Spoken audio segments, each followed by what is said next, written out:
Hello students, welcome to my channel. I am Rashmi, your maths teacher. तो इस video में हम देख रहे हैं one shot video of chapter number 9 some application of trigonometry. तो ये जो सम एप्लीकेशन ऑफ ट्रिग्नोमेट्री हमारा चैप्टर है यूनिट नंबर 5 ट्रिग्नोमेट्री से। तो इसमें आपके ओनली 2 चैप्टर है, चैप्टर नंबर 8 और चैप्टर नंबर 9, जो कि दोनों ही ट्रिग्नोमेट्री पे ही बेस्ड है। तो ये जो दोनों चैप्टर मिला के वेटेज है आपका यहाँ पे 12 मार्क्स का है। उसमें से जो ये वाला चैप्टर है आपका सम एप्लीकेशन ऑफ ट्रिग्नोमेट्री, इसका वेटेज जो है वो चैप्टर नंबर 8 से ज्यादा है।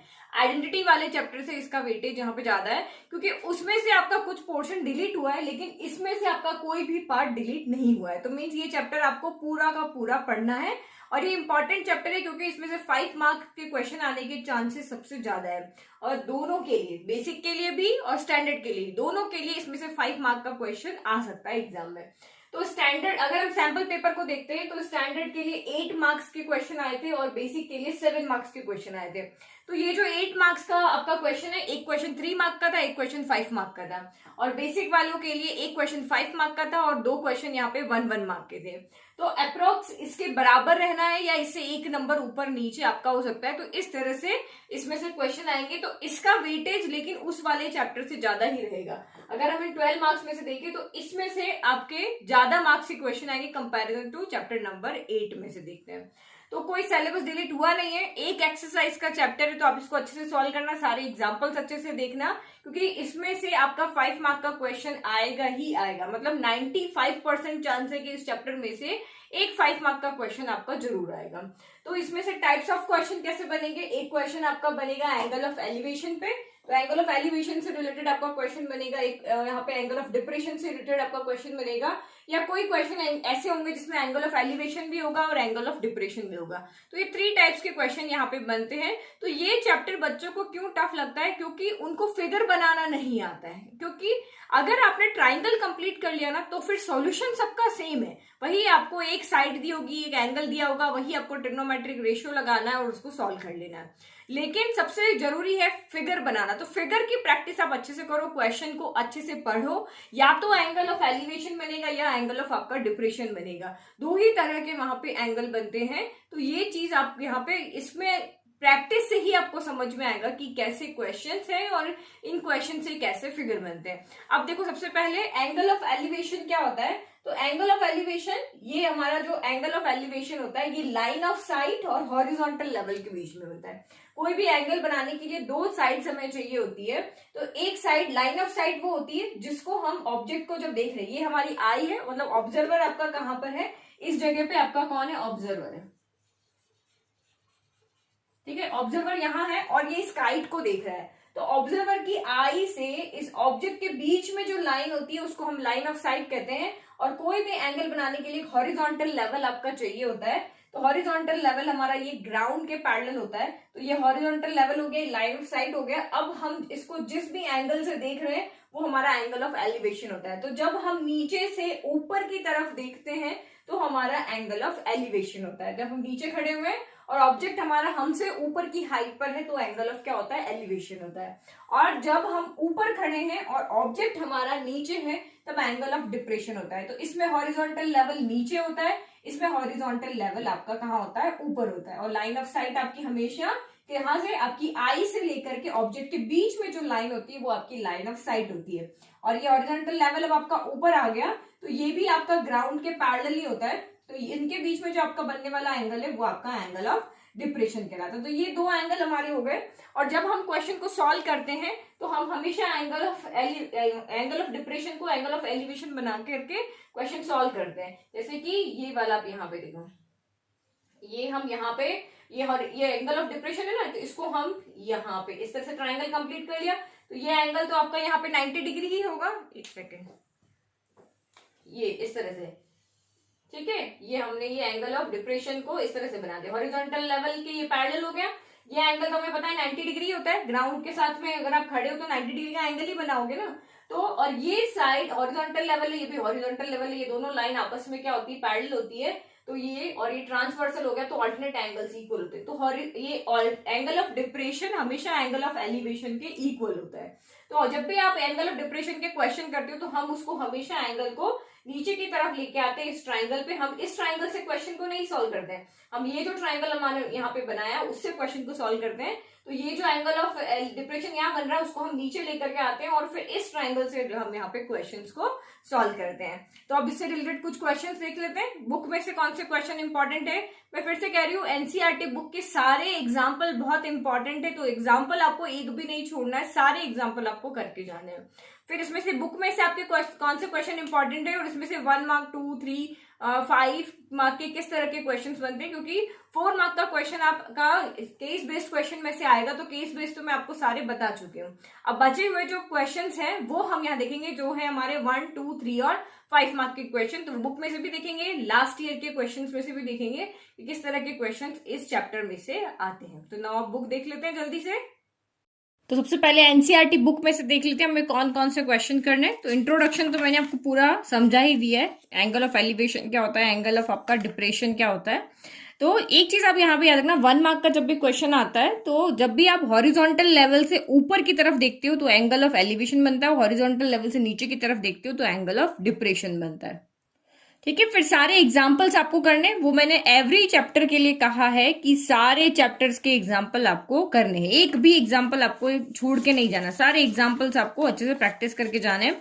फिर अगर हम एक्सरसाइज 9.1 की बात करते हैं तो क्वेश्चन नंबर 2 ये सबसे इंपॉर्टेंट है, सॉल्व आपको पूरा करना है, बट ये जो क्वेश्चन है ये बार बार एग्जाम में रिपीट हुए हैं।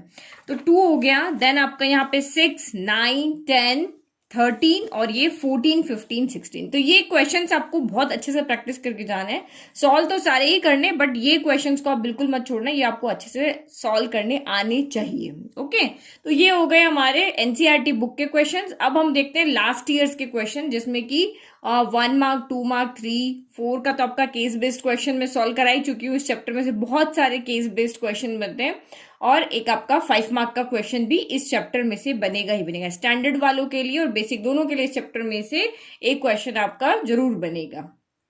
तो ये वेरी शॉर्ट आंसर्स वाले क्वेश्चन हो गए जो 1 मार्क के अंदर आएंगे।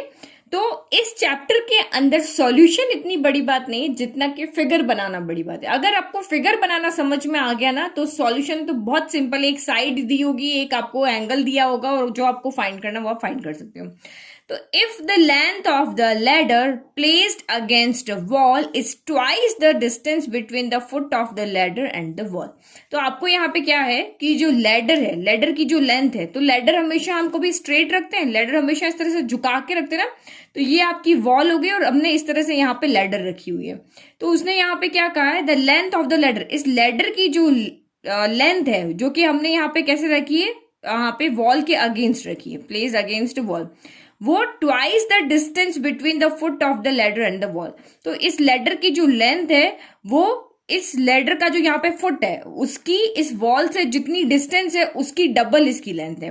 तो हमने यहाँ पे लेट कर लिया कि जो लैडर की जो फुट है और उसकी वॉल से जो डिस्टेंस है वो x है। तो यानी कि लैडर वॉल से x डिस्टेंस पे है तो उसकी यहाँ पे लेंथ कितनी हो जाएगी लैडर की, इसकी डबल यानी कि 2x हो जाएगी। Find the angle made by the ladder with the horizontal. अब हमें ये वाला एंगल फाइंड करना है, ठीक है, ये एंगल हमें यहाँ पे फाइंड करना है। तो फिगर बन गया। तो चाहे आपका ये क्वेश्चन 1 मार्क में भी एग्जाम में आए ना, आपको फिगर जरूर बनाना है, जहां पे भी पॉसिबल लगता है फिगर बना सकते हैं तो वहां पे फिगर जरूर बनाना है। फिगर बन गया, अब उसके बाद हमें वही चीज याद रखनी है, P B, P H B याद हो गया। तो हमें हाइपोटेनियस गिवन है और बेस गिवन है, तो h अपॉन बी ले सकते हैं, b अपॉन h ले सकते हैं। तो हम मेनली ऊपर वाले ही लेते हैं, साइन कॉस टेन, इन्हीं तीनों को हम इसमें लेते हैं। तो b अपॉन h ले लेंगे तो ये हमारा हो जाएगा कॉस थीटा। तो cos theta equal to b upon h, तो base upon hypotenuse x upon 2x हो गया। कॉस a आपका यहाँ पे कैंसिल हो गया, x से x कैंसिल हो गया तो 1/2 आ गया। 1/2 में पता है कि 60 डिग्री में होता है, तो cos a equal to cos 60 हो गया। जब दोनों साइड cos हो गया तो दैट मीन्स एंगल भी यहाँ पे इक्वल हो जाएगा। तो ये हो गया आपका 1 मार्क का क्वेश्चन, ठीक है। फिर नेक्स्ट क्वेश्चन देखो, एन ऑब्जर्वर, एक ऑब्जर्वर है जो 1.7 मीटर टॉल है, उसकी हाइट कितनी है 1.7 मीटर, यहाँ पे वो ऑब्जर्वर खड़ा हुआ है। Is 20√3 metre away from a tower, और वो यहाँ पे एक टावर है, टावर से वो 20√3 मीटर डिस्टेंस पे खड़ा हो। एक एक लाइन पढ़ते रहो, जैसे जैसे क्वेश्चन में कहा वैसे फिगर बनाते हो।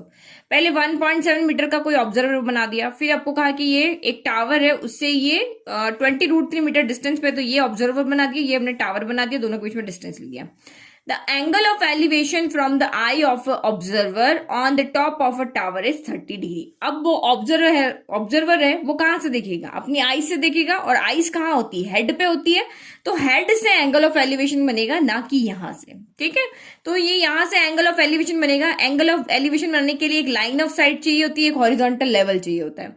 तो हॉरिजॉन्टल लेवल का मतलब क्या होता है? जब वो देख रहा है तो बिल्कुल ग्राउंड के पैरेलल लाइन बनानी है, यानी कि ये दोनों लाइन आपस में क्या होनी चाहिए? पैरेलल होनी चाहिए। तो हमने ग्राउंड के पैरेलल लाइन बना ली, इसको हम कहते हैं हॉरिजॉन्टल लेवल। और ये ऑब्जेक्ट आपका यहाँ पर है, तो ये लाइन ऑफ साइट आपकी ये बन गई, जो कि line of site horizontal level के बीच में 30 डिग्री का एंगल बन गया। Find the height of the tower, हमें ये h फाइंड करना है। ठीक है, तो आपको कुछ भी नहीं करना है, यहाँ पे एक राइट एंगल ट्राइंगल कंप्लीट कर देना है। ये हमको एक राइट एंगल ट्राइंगल दिख रहा है, इसकी साइड हमें कोई भी नहीं पता, ना हमें ये पता है, ना हमें ये पता है, सॉरी ये वाली तो हमें पता है ना, ये 20√3, तो ये भी आपकी कितनी हो जाएगी? 20√3 हो जाएगी। ठीक है, अब आप इजीली ये वाली साइड ए ई फाइंड कर सकते हो, चाहे आप सीधा ए ई ही फाइंड करो। इन्होंने h माइनस 1.7 लिखा ना, वो आप रहने दो, आप यहाँ पे ए ई फाइंड कर लो। तो हमने यहाँ पे 1030 लगा के सीधा ए ई अपॉन 20√3 आप यहाँ पे लिख सकते हो। ठीक है, फिर आपका यहां से जितना भी आया उसमें आप यहाँ पे क्या करोगे? 1.7 को ऐड कर दो, तो जितनी भी आपकी ए ई आई है उसमें 1.7 को ऐड कर दोगे, तो ये आपकी टावर की यहाँ पे हाइट हो जाएगी। तो ये आप अपने अकॉर्डिंग इसको सॉल्व कर सकते हो। In a figure a tower, यहाँ फिगर आपको दिया हुआ है, a tower A B is 20 metre high and B C, tower जो ए बी है वो 20 मीटर हाई है, and BC its shadow on the ground, ये टावर है उसकी शेडो हमेशा कहाँ होगी? ग्राउंड पे होगी। इज 20√3 मीटर लॉन्ग, उसकी शेडो 20√3 मीटर लॉन्ग है। फाइंड द सन्स एल्टीट्यूड, मतलब सन्स का एल्टीट्यूड कितना है, यानी वो ग्राउंड के साथ कितने डिग्री का एंगल बना रहा है। तो ये थीटा हमें फाइंड करना है, ये सेम हमने जैसा क्वेश्चन किया था। अब यहाँ पे हमें देखना है क्या है, तो P अपॉन बी ले सकते हैं या B अपॉन P ले सकते हैं, बट हम ये ऊपर वाले 3 रेशियो लेते हैं, तो हम यहाँ पे क्या करते हैं? P अपॉन बी लिया तो tan थीटा हो जाएगा, उसको फाइंड करके 1/√3 आ रहा है, तो थीटा आपका यहाँ से 30 डिग्री हो गया। Next question number 4, in the given figure A B is 6 metre high pole. देखो फिगर उस तरफ दिया हुआ है, मैं यहाँ पे बना के बताती हूँ। ए बी आपका यहाँ पे क्या है? 6 मीटर हाई, इसकी हाइट कितनी है? 6 metre high pole.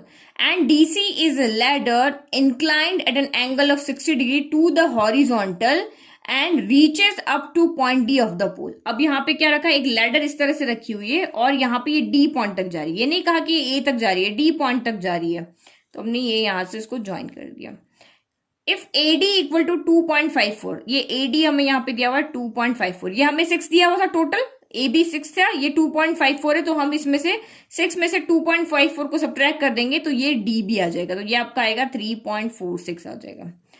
Find the length of the ladder, हमें यहाँ पे लेंथ की लेडर फाइंड करनी है, और आपको ये एंगल कितना दिया हुआ है यहाँ पे 60 डिग्री, तो इजीली फाइंड कर लोगे। लेंथ ऑफ लेडर हमें ये चाहिए, तो ये आपका यहाँ पे हमें परपेंडिकुलर दिया हुआ है, हमें यहाँ पे हाइपोटेनस फाइंड करना है। तो P अपॉन H आपका यहाँ पे कौन होता है? साइन थीटा होता है। साइन थीटा लगा करके इजीली आप यहाँ पे ये फाइंड कर लोगे। तो ये रहा इसका सोल्यूशन।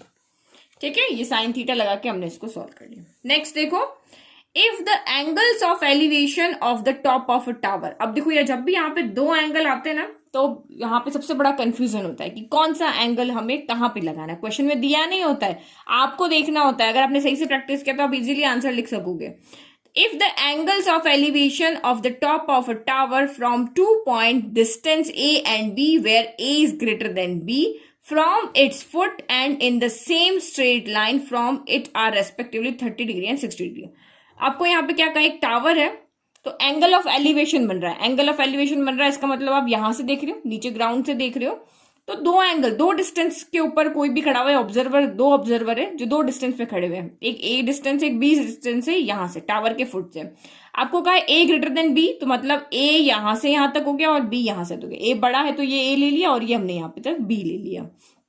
ठीक है, from its foot and in the same straight line from its respectively, और एंगल कितना बन रहा है? 30 डिग्री एंड 60 डिग्री। तो एक तो आपको क्वेश्चन में दिख रहा है जो A डिस्टेंस है वो 30 डिग्री का एंगल बना रही है, और B जो है वो 60 डिग्री का बना रही है। ये समझ में आ गया। ये एक तो आपको क्वेश्चन से आइडिया लगे, लेकिन सबसे ज्यादा बच्चे क्या गड़बड़ करते हैं, ये एंगल सही नहीं लगाते, 60 यहाँ लगा देते, 30 यहाँ लगा लेते, तो पूरा क्वेश्चन आपका रॉन्ग हो जाएगा। तो हमेशा जो छोटा वाला एंगल होता है ना वो दूर होता है, जैसे जैसे हम यहाँ पे पास आते जाते हैं ना एंगल बड़ा होता जाता है, और जैसे जैसे दूर जाते हैं एंगल हमारा क्या होता है, छोटा होता जाता है। तो हमेशा ये याद रखना, बड़ा एंगल हमेशा, अगर टावर से एंगल बन रहा है ना, जिससे भी एंगल बन रहा है उसके पास में बड़ा एंगल बनेगा। मैं और ये वाला एंगल बना दूं ना, ये और बड़ा हो जाएगा, ये और बना दूं, ये बड़ा हो जाएगा, पास हो जाएगा, बीच में मर्ज हो जाएगा।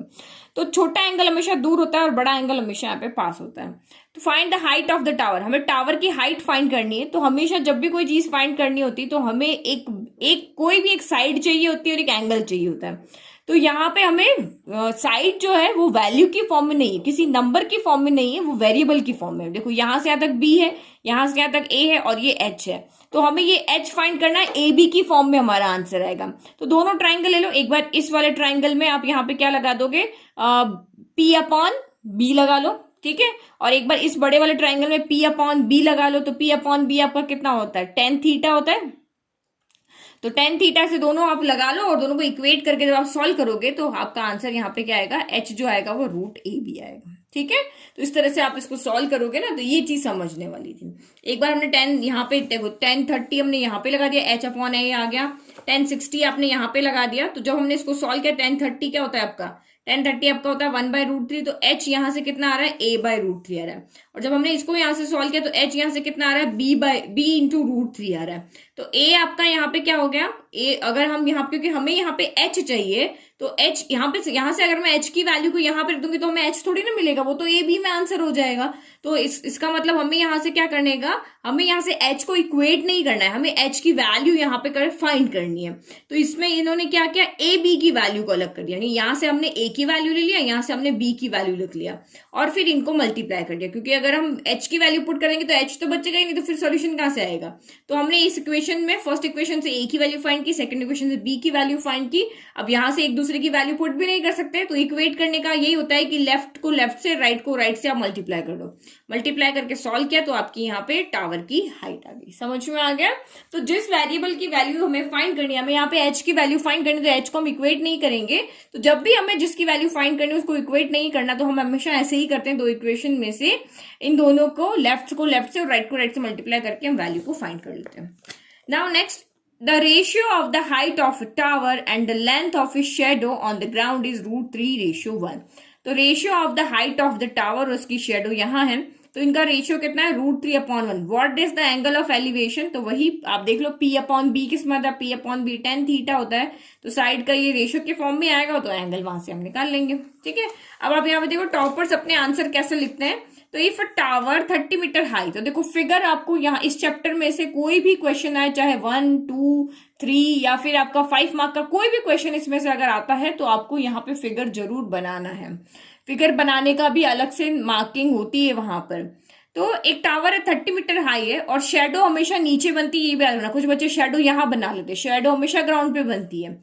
Then what is the angle of elevation of the sun, तो हमें ये फाइंड करना है। तो ये देखो आंसर कैसे लिखा है, इन्होंने कहा कि टावर को हमने नेमिंग कर दिया, ए बी हमारा टावर है 30 मीटर है, उसकी शेडो बी सी जो है वो 10√3 मीटर है। In triangle A B C which is right triangle, ये आपका राइट ट्राइंगल होगा क्योंकि टावर हमेशा ग्राउंड के साथ वर्टिकली खड़ा होगा। तो tan थीटा, क्योंकि P अपॉन बी आ रहा है, तो हमने यहाँ पे सॉल्व किया तो ये tan 60 आ गया, √3 हमारा यहाँ पे 60 के अंदर होता है, तो थीटा इक्वल टू आपका 60 डिग्री। और फाइनल आंसर जरूर लिखना था, hence the angle of elevation of sun is 60 degree. Okay, फिर नेक्स्ट आप ये 2 मार्क के क्वेश्चन देखो। From a top of a light house, तो ये आपका एक लाइट हाउस है, उसके टॉप से 40 मीटर अबव द, यहाँ पे क्या लिखा हुआ है, 40 metre above the water, the angle of depression of a small boat is 60 degree. Find how far the boat is from the base of the lighthouse. तो इन्होंने यहाँ पे क्या कहा कि टॉप के लाइट हाउस से यहाँ पे 40 मीटर अबव, ये लाइट हाउस आपका कितना है 40 मीटर अबव द वाटर, यानी वाटर के लेवल से लाइट हाउस कितना 40 मीटर ऊपर है। यहाँ पे खड़ा होके कोई देख रहा है, तो ऊपर से जब भी नीचे देखते हैं तो एंगल ऑफ डिप्रेशन जब भी हो रहा है तो समझ जाओगे ऊपर से नीचे की तरफ देख रहे हैं। एक स्मॉल बोट है यहाँ पर, उसको हम देख रहे हैं, लाइट हाउस है। तो स्मॉल बोट को देखा तो एंगल यहाँ पे डिप्रेशन 60 डिग्री बन रहा है। तो हमेशा जब भी एंगल ऑफ डिप्रेशन आता है तो उसको हमेशा हम एंगल ऑफ एलिवेशन में चेंज कर देते हैं। तो क्योंकि ये हॉरिजॉन्टल लेवल है, ये ग्राउंड तो हॉरिजॉन्टल लेवल है, और जब आप यहाँ पे ये ग्राउंड लेवल, और जब भी आप चाहे एंगल ऑफ एलिवेशन को देखो या एंगल ऑफ आप यहाँ पे डिप्रेशन को देखो, ये हॉरिजॉन्टल लेवल जो होता है वो आपस में क्या होते हैं, पैरेलल होते हैं। हमारे हमेशा जो हॉरिजॉन्टल लेवल होगा ये ग्राउंड के क्या होगा, पैरेलल होगा। तो इसीलिए ये साइड इस साइड के पैरेलल, ये ट्रांसवर्सल हो गई, तो ये एंगल यहाँ पे इक्वल हो जाते हैं। तो एंगल ऑफ डिप्रेशन को हमेशा एंगल ऑफ हम एलिवेशन में चेंज करते हैं, तब हमारा ये ट्राइंगल बनता है और हम इसको सॉल्व करते हैं। तो फिगर आपको बनाने आ गया। अब आपको इजीली यहाँ पे क्या फाइंड करना है, एक्स फाइंड करना है। तो वही आप लगा लोगे पी अपॉन क्या लगा लोगे, बी लगा लोगे टेन थीटा करके, और हम इसको यहाँ पे सॉल्व कर लेंगे। ठीक है, फिर आपका ये ट्री वाला क्वेश्चन, ये आपके बुक में भी है कि a tree breaks due to storm. ये अगर 3-4 साल पहले बात करें ना तो ये बहुत इंपॉर्टेंट क्वेश्चन था, ये बार बार रिपीट होता था ये ट्री वाला। A tree breaks due to storm and the broken part bends so that the top of the tree touches the ground। तो ये पूरा ट्री था, ये पूरा यहां से यहां तक ए से सी तक ट्री था।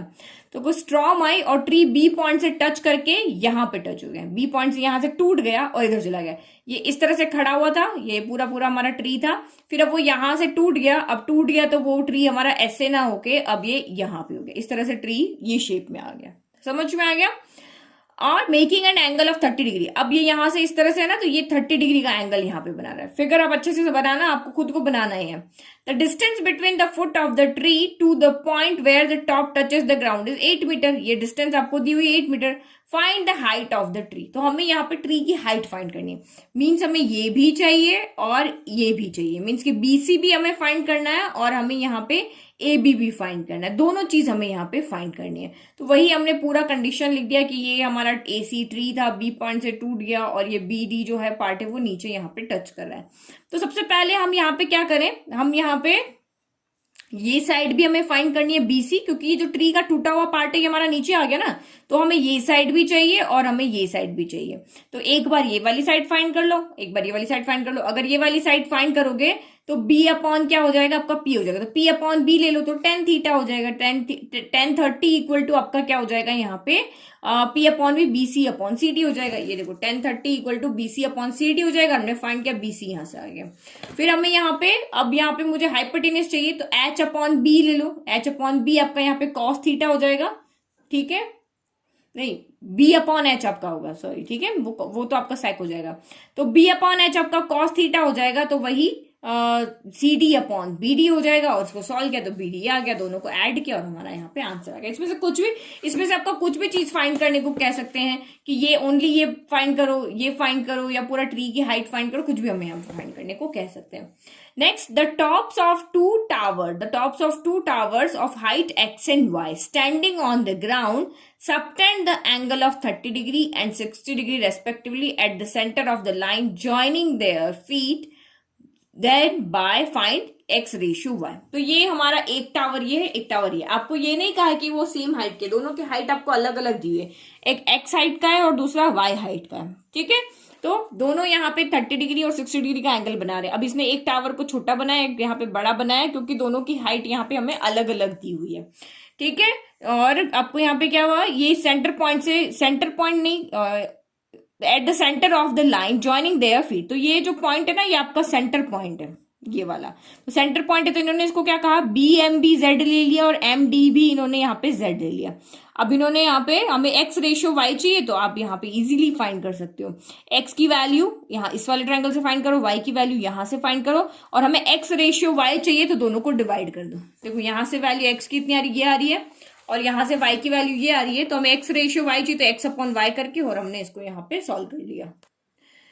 From the top of a 7-meter high building, the angle of elevation of the top of a tower is 60 degree and the angle of depression of its foot is 45 degree. Find the height of the tower. तो हमें यहाँ पे क्या करना है, tower की height find करनी है। ठीक है, तो ये हमारी बिल्डिंग हो गई, ये आपका यहाँ पे टावर हो गया। अब बच्चों का ये क्वेश्चन होता है कि मैम हमेशा बिल्डिंग छोटी और टावर बड़ा क्यों होता है। तो टावर हमेशा बिल्डिंग से बड़ा होता है, और इस क्वेश्चन में तो बड़ा ही होगा, क्योंकि यहाँ पे एंगल ऑफ डिप्रेशन कहाँ से बन रहा है, बिल्डिंग के टॉप से बन रहा है। तो एंगल ऑफ डिप्रेशन बन रहा है, इसका मतलब वो ऊपर की तरफ देख रहे हैं। तो ऊपर की तरफ जब भी आप यहाँ पे देखोगे तो इसका मतलब टावर बड़ा होगा, तभी तो हम ऊपर की तरफ देखेंगे, बाकी किसको देखेंगे। तो इसीलिए बिल्डिंग यहाँ पे छोटी होगी और टावर यहाँ पे क्या होगा, बड़ा होगा। तो जब इस पॉइंट पे खड़े होकर के जब ये टावर के टॉप को देख रहे हैं, अभी हम ऊपर देख रहे हैं, तो एंगल ऑफ यहाँ पे क्या बनेगा, एलिवेशन, सॉरी एलिवेशन में हम ऊपर देखते हैं ना, तो ये एलिवेशन के अंदर ये ऊपर देख रहा है, तो ये बड़ी होगी तभी तो देखिएगा। और डिप्रेशन में हम इसके नीचे की तरफ देखते हैं, तो ये आपका 40, जब हम इसके फुट की तरफ देख रहे हैं तो 45 डिग्री एंगल बन रहा है, जब हम इसके टॉप की तरफ देख रहे हैं 60 डिग्री एंगल बन रहा है। तो आपको यहाँ पे हाइट ऑफ द टावर यानी ए ई और ई डी हमें यहाँ फाइंड करना है। तो ये हमारा फिगर, अगर मैं यहाँ पे क्वेश्चन लिखती हूँ तो ये मैं फिगर ऐसे बनाती हूँ। देखो ये मेरी बिल्डिंग है, ये मेरी टावर है, यहाँ पे ये टावर है, ये बिल्डिंग हो गई। तो ये मैंने बिल्डिंग ले लिया, यहाँ पे ए बी सेम नेमिंग करते हैं, और ये टावर हो गया यहाँ पे सी डी हो गया। देखो मुझे फिगर बनाना तो क्या समझा। अभी बिल्डिंग के टॉप से मैं जब मैं टॉप को देख रही हूँ तो 60 डिग्री का एंगल बन रहा है। तो हमेशा एक हॉरिजॉन्टल लेवल पहले चाहिए होता है, तो हॉरिजॉन्टल लेवल हमेशा ग्राउंड के लेवल के पैरेलल होता है। तो हॉरिजॉन्टल हो गया, ये लाइन ऑफ साइट हो गई, ये मेरा यहाँ पे 60 डिग्री एंगल बन गया। अब इसके बॉटम फुट को देख रहे हैं टावर के, तो मैं यहाँ से हॉरिजॉन्टल लेवल मेरा ये रहा, और यहाँ से मैंने इसको देखा तो ये एंगल मेरा कितना बन गया, यहाँ पे 45 डिग्री बन गया। तो ये एक तो ये वाला मेरा राइट एंगल ट्रायंगल बन रहा है। यहाँ पे तो कोई राइट एंगल ट्रायंगल मेरा इस तरह से बन नहीं रहा, क्योंकि ये एक्यूट एंगल होना चाहिए। तो हमेशा हम एंगल ऑफ डिप्रेशन को एंगल ऑफ एलिवेशन में चेंज कर देते हैं। तो ये साइड इस साइड के पैरेलल है, तो ऑल्टरनेट एंगल्स भी क्या होंगे, इक्वल। तो ये मेरा 45 डिग्री हो गया। तो एक ट्रायंगल हम ये वाला लेंगे, एक ट्रायंगल हम ये वाला लेंगे, और आपको बिल्डिंग की हाइट कितनी दी हुई, 7 मीटर दी हुई ना, तो ये और ये बराबर हो जाएंगे, क्योंकि ये आपका क्या बन रहा है, ये इसके इक्वल भी और पैरेलल भी है, तो ये भी इसकी इक्वल और पैरेलल होगा, तो ये 7 मीटर होगा। तो हमें एक्चुअल में सिर्फ यहाँ पे सीई फाइंड करना है।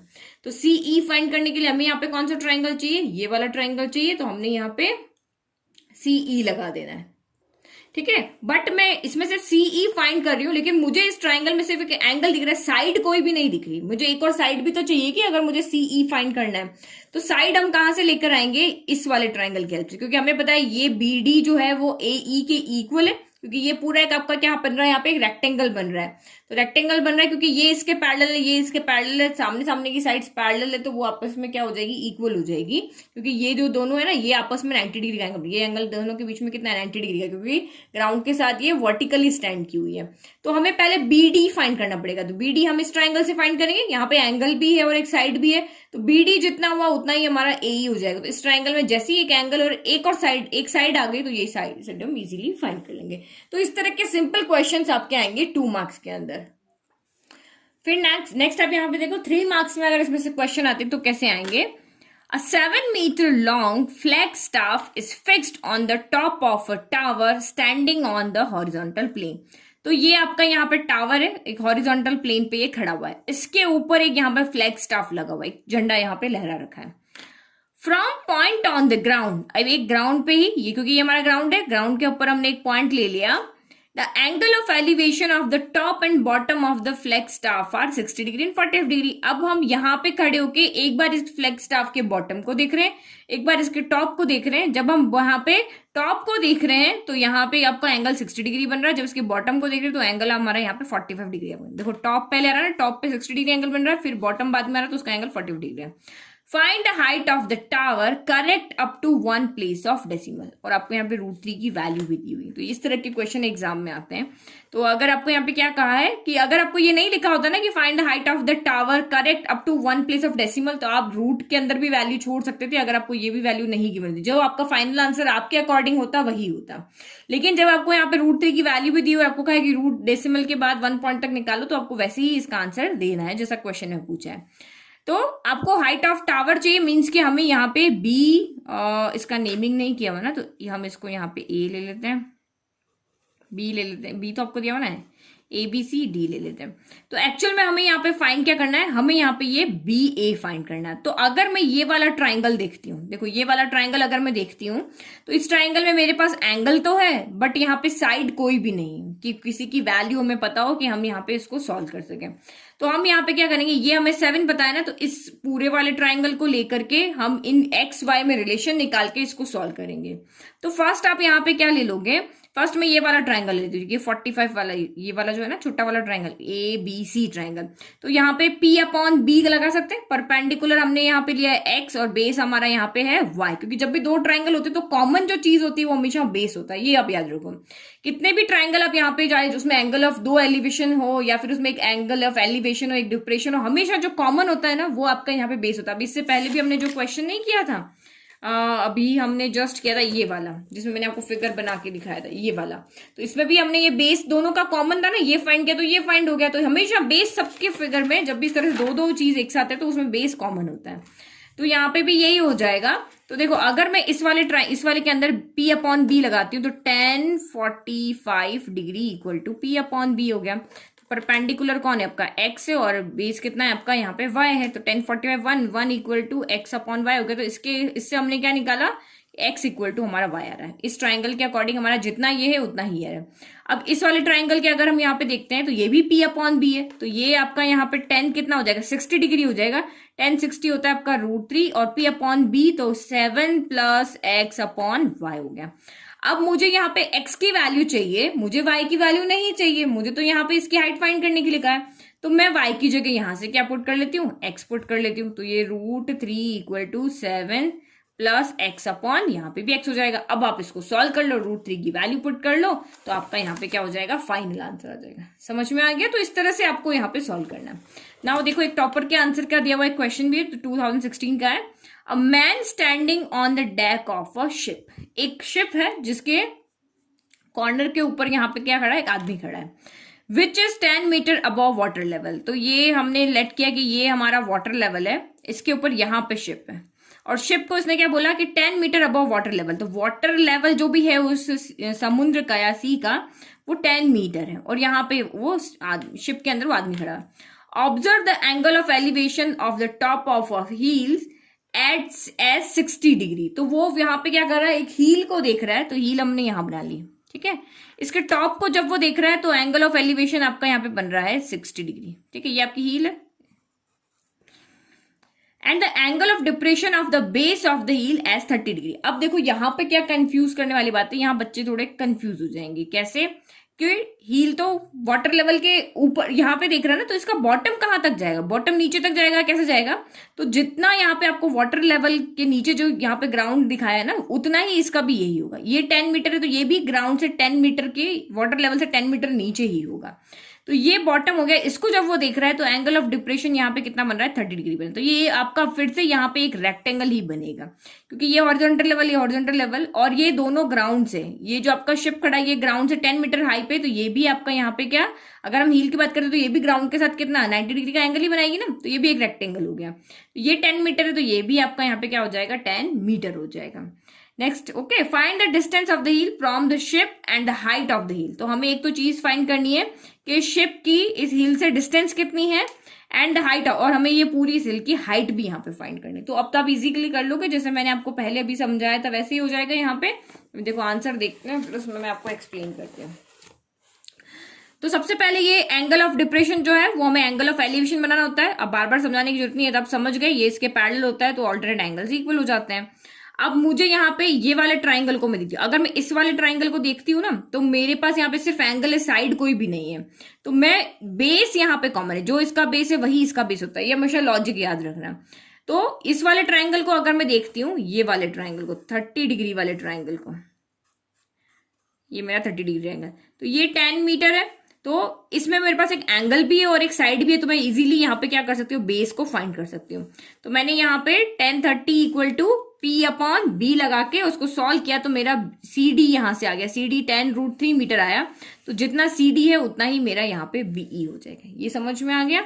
फिर तो इसका मतलब यहाँ पे क्या हो गया कि इन दोनों के, शिप के और हील के बीच में जो डिस्टेंस है वो आपका यहाँ पे कितना है, वो 10√3 मीटर है। अगर √3 की वैल्यू दी हुई आप पुट करके सॉल्व कर लो, नहीं तो फाइनल आंसर ये है।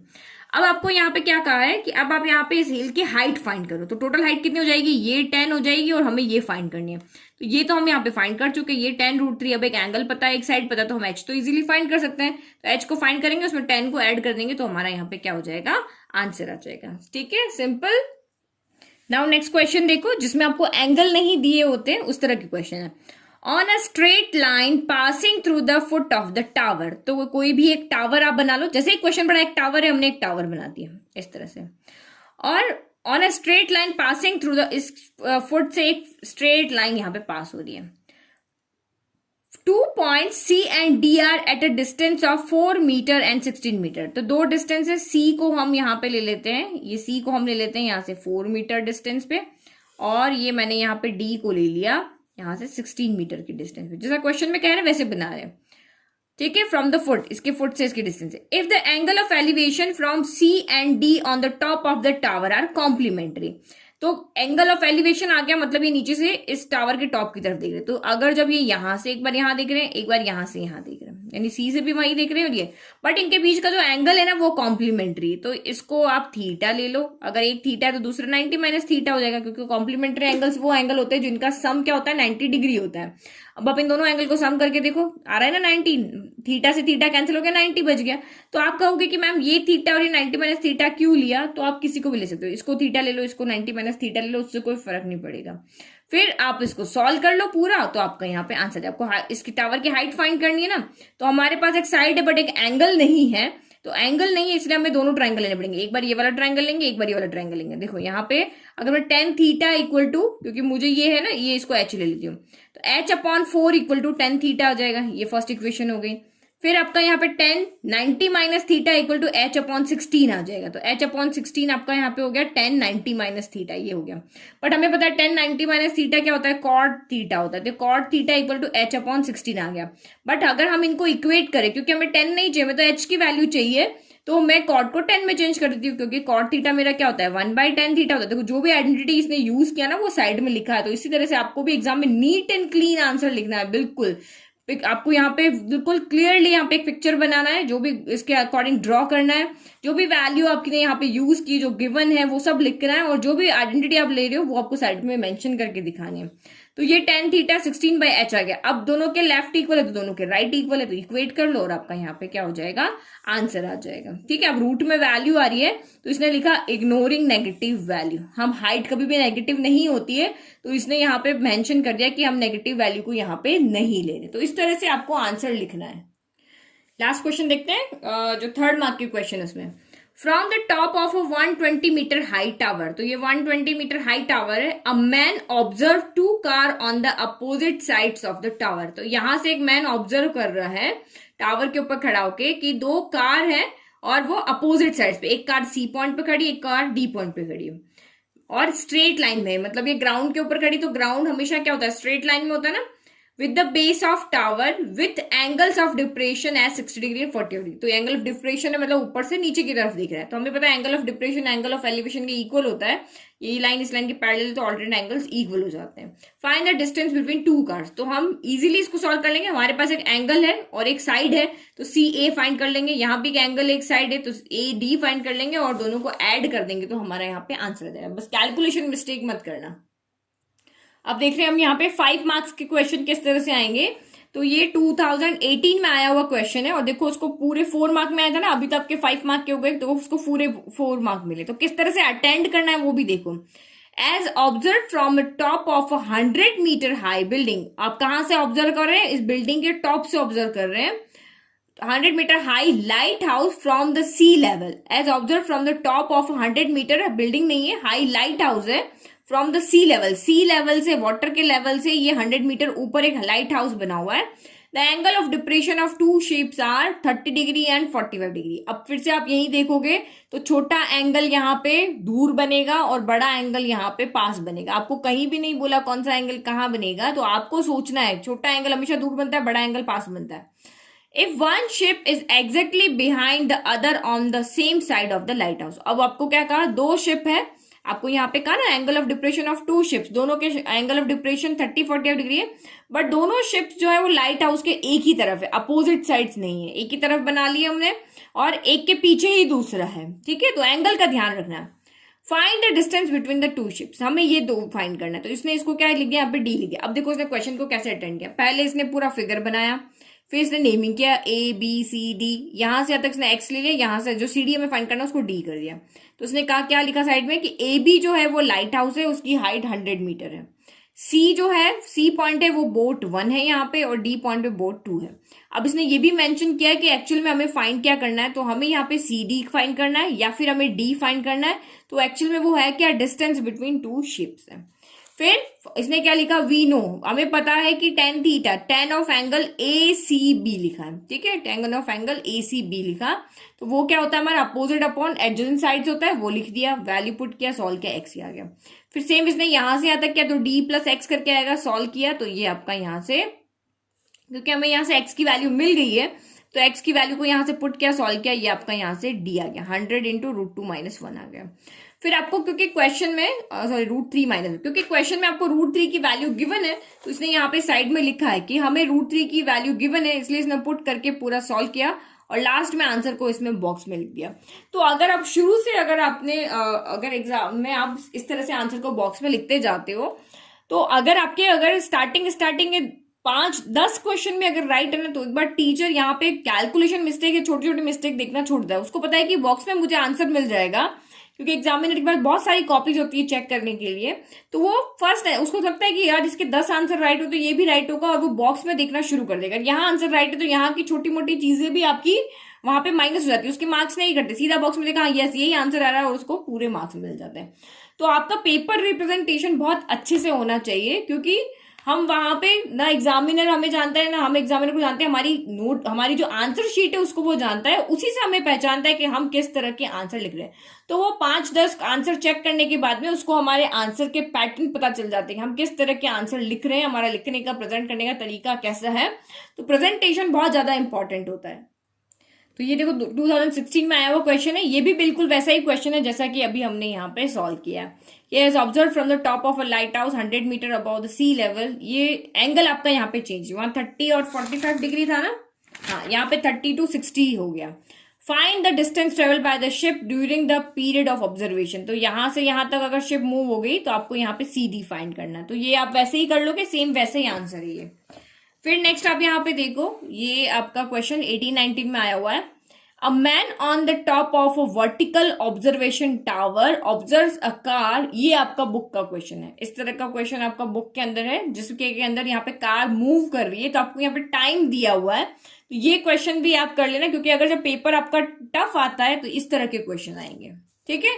तो ये आप इसको अच्छे से देखना, क्योंकि कम टाइम में मैं अभी यहाँ पे इसको नहीं एक्सप्लेन कर पाऊंगी, लेकिन आप उस वीडियो में देखोगे ना तो आप इसको इजीली समझ जाओगे। तो ये आपका एक्सरसाइज का क्वेश्चन नंबर 15 है ना, ये बिल्कुल वैसा क्वेश्चन है जहां पे ये टाइम वाला क्वेश्चन है। 6 second later the angle of depression of the car is found to be 60 degree. तो ये वाला क्वेश्चन आप अच्छे से देख लेना, क्योंकि टफ पेपर जब भी बनेगा तो इसी तरह के क्वेश्चन आपके एग्जाम में आएंगे। वहां 6 सेकंड था ना, तो यहाँ पे 12 मिनट है, तो मिनट वाले क्वेश्चन कैसे सॉल्व करने, सेकंड वाले कैसे सॉल्व करने, वो आप अच्छे से उसको देख लेना। देखो ये भी सेम वैसा ही क्वेश्चन है, अब इसमें भी यहाँ है, यहाँ से यहाँ तक आने में इसको 2 मिनट लगते हैं। तो ये सेम देखो वैसे ही क्वेश्चन आ रहे हैं जो आपके 5 मार्क्स में आएंगे, जो थोड़े टफ होते हैं। A moving boat observe from the top of a 150 metre high Cliff moving away from the Cliff. तो बोट यहां से दूर जा रही है।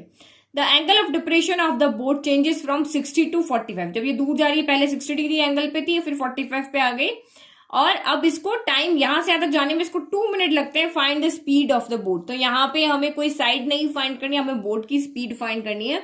तो इस तरह के क्वेश्चंस के वीडियो सारे अवेलेबल है, आप सेम इसको क्वेश्चन से बोल के बाय मैथ्स टीचर करके सर्च करोगे, आपको आंसर मिल जाएगा। तो ये क्वेश्चन आपके 5 मार्क में आ सकते हैं, स्टैंडर्ड वालों के लिए तो स्पेशली, तो इनकी आप अच्छे से प्रैक्टिस करना, ठीक है। Next is 2 poles of equal heights are standing opposite to each other. 2 pole है और उनकी हाइट इक्वल है, तो ये भी एच ले लिया, ये भी एच ले लिया। Either side of the road, तो एक साइड रोड के इस तरफ है और एक रोड के इस तरफ है, और रोड के यहाँ पे लेंथ कितनी है, रोड जो है वो 80 मीटर वाइड है। टोटल यहाँ से ए से सी तक के डिस्टेंस कितनी, 80 मीटर है। From a point in between them on the road. अब रोड के बीच में कोई पॉइंट है, ये नहीं कहा कि ये मिड पॉइंट है, एनी पॉइंट है, बीच में नहीं है, यानी कि एनी पॉइंट है P. The angle of elevation of the top of the poles are 60 degree and 30 degree. Elevation है मतलब हम नीचे से ऊपर की तरफ देख रहे हैं, तो यहाँ पे 60 डिग्री एंगल बन रहा है, यहाँ पे ठीक है 30 डिग्री बन रहा है। Find the height of the poles and the distance of the point P from the poles. तो पहले हमें हाइट फाइंड करना है और हमें यहाँ से ये डिस्टेंस भी फाइंड करना है, यानी पी से ये कितने कितने डिस्टेंस है। तो हमें इस ईच ट्राइंगल की हमें कोई भी पर्टिकुलर साइड नहीं गिवन है, तो हमें यहां से यहां तक दिया हुआ है 80 मीटर, तो मैंने अगर इसको x लेट किया तो ये 80 माइनस एक्स हो जाएगा। अगर ये 30 है तो ये 80 माइनस 30 यानी 50 हो जाएगा। अगर ये 40 है तो ये 80 माइनस 40 यानी 40 हो जाएगा। तो इस तरह से हमारा यहाँ पे ये क्वेश्चन होगा। तो ये x है तो ये कितना हो जाएगा, 80 माइनस एक्स हो जाएगा। तो टोटल जब भी आपको दिया है तो एक पोर्शन को लेट कर लो कोई वेरिएबल, तो दूसरा उसमें से सब्ट्रैक्ट करके हो जाएगा। अब आप इजीली कर सकते हो। अब मेरा ट्राइंगल में एक साइड भी मुझे पता है, एंगल भी मुझे पता है, क्योंकि मुझे h फाइंड करना है तो p अपॉन h हो जाएगा। तो p अपॉन h 1060 हो गया, तो ये √3 आएगा। तो यानी कि h अपॉन x यहाँ से आपका √3 हो गया, और यहाँ से h अपॉन 80 माइनस एक्स 1030 यानी 1/√3 हो गया। तो हमें h यहाँ पे फाइंड करना है, तो हमें यहाँ पे क्या करना पड़ेगा, x को एलिमिनेट करना पड़ेगा। ठीक है, h अगर फाइंड करना है तो x को एलिमिनेट करना पड़ेगा, या x अगर फाइंड करना है तो h को एलिमिनेट करना पड़ेगा। ठीक है, तो इसने तो यहाँ पे दोनों को क्या कर दिया, डिवाइड करके सॉल्व किया है। आप यहाँ से क्या कर सकते हो, h की वैल्यू फाइंड करके और आप यहाँ पुट करके और भी इसको सॉल्व कर सकते हो। यहाँ से h की वैल्यू अगर हम निकालेंगे तो x इधर मल्टीप्लाई हो जाएगा, तो √3x हो गया। तो यहाँ पे आप √3x रख लो, फिर उसको आप इसको सॉल्व करके क्रॉस मल्टीप्लाई करके आंसर फाइंड कर सकते हो। इन्होंने डिवाइड किया, आपके तरीके से कर लो। h आपका एक बार आ गया तो h की जगह पे आप वैल्यू रख दोगे तो फिर x की वैल्यू हो जाएगी √3 उधर ले जाके। तो ये तो हमारा बिल्कुल सिंपल क्वेश्चन था। तो इजीली आपका यहाँ पे फाइंड हो जाएगा, h भी फाइंड हो जाएगा और x भी आपका यहाँ से फाइंड हो जाएगा। नाउ नेक्स्ट अगर क्वेश्चन देखते तो ये बिल्कुल आपका वो बलून वाला जो क्वेश्चन है ना बुक के अंदर, कौन सा वाला, ये वाला क्वेश्चन नंबर 14 जो है आपका बुक के अंदर, ये उस तरह का क्वेश्चन है। तो ये आपका भी, ये भी आप इजीली कर लोगे। फिर नेक्स्ट लास्ट क्वेश्चन देखो, ये इस तरह का क्वेश्चन अभी मैंने आपको 3 मार्क वाले क्वेश्चन में बताया था। From a point P on the ground the angle of elevation, ground पे कोई पॉइंट है P, the angle of elevation, angle of elevation का मीन्स यहां से हम किसी चीज को देख रहे हैं। एलिवेशन मतलब ये ग्राउंड पे ना तो ऊपर ही देखेंगे। The angle of elevation of the top of the tower is 30 degree. तो ये एक यहाँ पे अभी आपको कहा नहीं है, तो हमने ए बी एक टावर ले लिया, तो उसके टॉप पे जो आपका यहाँ पे एंगल ऑफ एलिवेशन बन रहा है वो 30 डिग्री बन रहा है। ठीक है, and that of the top of the flag staff fixed on the top of the tower is 45 degree. अब इस टावर यहां से यहां तक ए बी जो है वो आपका यहाँ पे क्या है, टावर है, और यहां से यहां तक आपका यहाँ पे क्या लगा हुआ है, एक फ्लैग लगा हुआ है इस तरह से। तो इसके टॉप पे जब आप देख रहे हो तो एंगल 45 डिग्री बना, ये 45 डिग्री हो गया। ठीक है, और इसकी हाइट हमें यहाँ दी हुई है 5 metre. Find the height of the tower, हमें इस टावर की यानी x हमें यहाँ पे फाइंड करना है। तो अब आप यहाँ पे कैसे करोगे, जो हमें फाइंड करना वो मैंने x ले लिया, और हमेशा देखो ये बेस इस छोटे वाले ट्रायंगल का भी और बड़े वाले ट्रायंगल का बेस दोनों के लिए यहाँ पे कॉमन है। तो मुझे अगर यहाँ पे x फाइंड करना है तो मुझे यहाँ पे y चाहिए। तो y तो हम यहाँ पे, क्योंकि इस ट्रायंगल में हमें कोई भी साइड नहीं पता है, तो हम दोनों ट्रायंगल को फाइंड करते हैं और हम उसको इक्वेट करेंगे कि हम y को एलिमिनेट करके और सिर्फ x की वैल्यू को ले लें।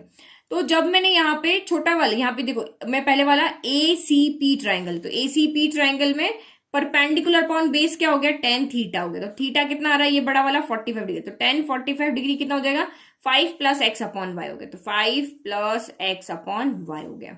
tan 45 1 होता है ना, तो 1 = 5 + x अपॉन y हो गया, और y उधर चला गया, यानी कि y = आपका यहाँ पे 5 + x आ गया। तो ये फर्स्ट इक्वेशन हो गई। फिर दूसरा वाला छोटा वाला ट्राइंगल देखते हैं, तो x अपॉन y यहाँ से कितना हो जाएगा, p अपॉन b हो गया ना, p upon b x upon y tan 30 हो जाएगा। tan 30 होता है आपका 1/√3 होता है। तो यहां से भी आप y की वैल्यू निकालो, क्रॉस मल्टीप्लाई किया तो y = √3x हो गया। हमें तो y को एलिमिनेट करना, हमें तो y नहीं चाहिए, हमें तो x चाहिए। तो दोनों के लेफ्ट इक्वल है, तो दोनों के यहाँ पे क्या हो जाएंगे, राइट भी इक्वल हो जाएंगे, और आप इसको इक्वेट करके और आंसर लोगे। √3 की वैल्यू आपको दी हुई तो पुट करके सॉल्व कर लेना। तो इस तरह के क्वेश्चंस आपके एग्जाम में बनते हैं। बस ये जो आपके ये स्पीड वाले जो क्वेश्चन है ना, इनको आप अच्छे से एक बार प्रैक्टिस कर लेना। तो ये स्टैंडर्ड वालों के लिए क्वेश्चन एग्जाम में आपका आ सकता है, तो चाहे बेसिक हो चाहे स्टैंडर्ड हो, लेकिन इस तरह के क्वेश्चन की प्रैक्टिस जो आप जरूर कर लेना। एक बार आप कर लोगे ना तो थोड़ा सा कुछ नहीं, स्पीड को आपको डिस्टेंस में चेंज कर लेना है, बस इसके अलावा कुछ भी नहीं। तो ये हम जहां से तक की स्पीड दी हुई है ना, तो हमने इसको यहाँ पे क्या कर दिया, डिस्टेंस में चेंज कर लिया, तो बस और कुछ भी नहीं किया। तो ठीक है, वो वाला फॉर्मूला लगा के हमारे पास पता है ना, डिस्टेंस = टाइम इनटू स्पीड होता है। तो हमें टाइम तो दिया हुआ ही है, अब हमने यहाँ पे स्पीड को लेट कर लिया कि वो स्पीड जो है वो x मीटर पर मिनट है, तो उसको 2 टाइम से मल्टीप्लाई कर लिया, तो ये हमारी क्या बन गई, यहाँ पे डिस्टेंस बन गई। तो ये डिस्टेंस हो गए, और उसके बाद जैसे हम सॉल्व कर रहे थे ना, बस वैसे ही इसको यहाँ पे सॉल्व कर रहे हैं। तो आई होप आपको ऑल क्वेश्चन जो थे सारे अच्छे से समझ में आए, किस तरह के क्वेश्चंस आपके एग्जाम में आएंगे। तो इसी तरह के क्वेश्चंस आपको पढ़ करके जाने हैं, क्योंकि इस चैप्टर का वेटेज बहुत ज्यादा है, तो इसमें से आप अच्छे से स्कोर कर सकते हो। तो इस जिन भी चैप्टर का वेटेज ज्यादा है ना, उनको तो छोड़ के जाना ही नहीं है बिल्कुल। तो ये हमारा जो वन शॉट वीडियो का लास्ट वीडियो है, सारे चैप्टर्स के वन शॉट वीडियो यहाँ पे अपलोड हो चुके हैं, ये लास्ट बचा हुआ है। तो जिन भी बच्चों के ये डाउट है ना कि मैम इस चैप्टर में से किस तरह के क्वेश्चंस आएंगे, या जो आपका टॉपिक डिलीट किया हुआ था या रिड्यूस किया हुआ था उसमें से किस तरह के क्वेश्चंस बनते हैं, क्वेश्चंस क्या नहीं बनते हैं, थ्योरम्स में से क्वेश्चन आएंगे या नहीं आएंगे, तो वो आपको वन शॉट वीडियो देख के समझ में आ जाएगा। ठीक है, तो इससे आपको बहुत ज्यादा हेल्प मिलेगी वन शॉट वीडियो को देखने से, कि किस तरह के क्वेश्चन इस चैप्टर में से बनते हैं और हमें किस तरह से अपनी तैयारी करनी है बोर्ड एग्जाम के लिए। ठीक है, अब बहुत कम टाइम बचा है, बस 1 महीना ही बचा है, तो अच्छे से बस पढ़ाई करो। पढ़ने के अलावा आपके पास कोई ऑप्शन नहीं है। इधर उधर की बातों में टाइम वेस्ट करके इस टाइम को आप पढ़ने में लगाओ। जितना आप पढ़ोगे आपके कंसेप्ट क्लियर होंगे, क्योंकि कंसेप्ट क्लियर करके अगर आप पढ़ोगे तो आप एग्जाम में कहीं से भी क्वेश्चन है उसको इजीली आप अटेंड कर पाओगे। तो सिर्फ और सिर्फ अपना ध्यान पढ़ाई पे लगाओ, बाकी किसी चीजों पर अपना ध्यान मत दो। कोई शॉर्ट ट्रिक नहीं होती है पढ़ने की, कि कोई ऐसा फॉर्मूला आपको मिल जाए कि आप 2 दिन में 5 दिन में अपना सिलेबस पूरा कर लो, तो ऐसा कुछ नहीं होता है।